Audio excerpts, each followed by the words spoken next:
In this Wealthsimple tutorial video, I'm going to be showing you guys how to buy dYdX, ticker symbol dYdX in Canada on Wealthsimple. So once you're into your Wealthsimple account, make sure you go into your crypto account. Then once you're there, go to the bottom left and press on the magnifying glass.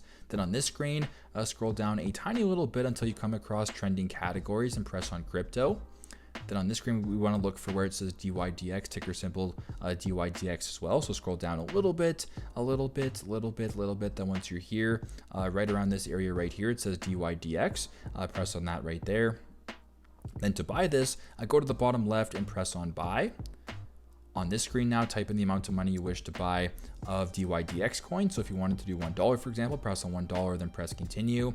Then to confirm your order, press on confirm order at the bottom. And pretty much that is how you guys can buy dYdX, ticker symbol dYdX in Canada on Wealthsimple. I hope this video helped.